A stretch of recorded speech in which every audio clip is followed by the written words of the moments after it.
Hi, I've always found the Russian culture super fascinating, so I chose this opportunity to talk a little bit more about it. Russia spans across both Europe and Asia and houses 144 million citizens.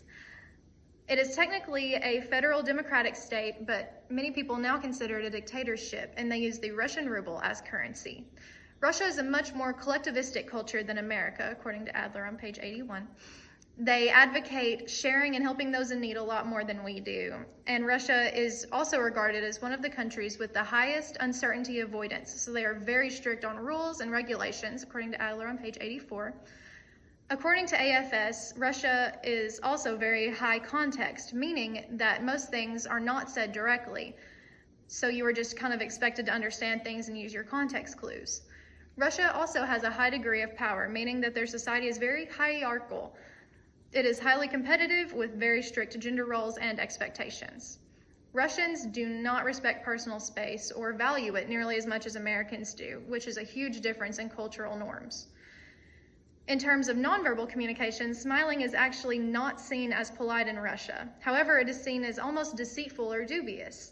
According to Hofstede Insights, they are all about punishing people for their mistakes, and smiling can be seen as you trying to hide them. So, it is not a cultural norm to smile in Russia. And also, a very fascinating tradition that they have is that if someone steps on your foot, it is normal over there and expected for you to step back on their foot.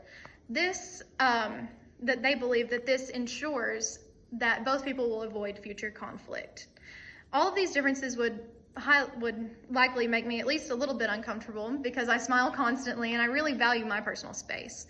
So I would definitely experience at least a little bit of culture shock. However, now that I know that these things are normal and this is what they experience on a day-to-day basis, I feel that the amount of culture shock that I would experience would decrease. Being equipped with this knowledge would also help me become more culturally competent, so I would know how to conduct myself better in Russia. Other ways to combat culture shock include understanding that homesickness is normal and to be expected, and to reach out to others, according to Adler on page 98. Thank you.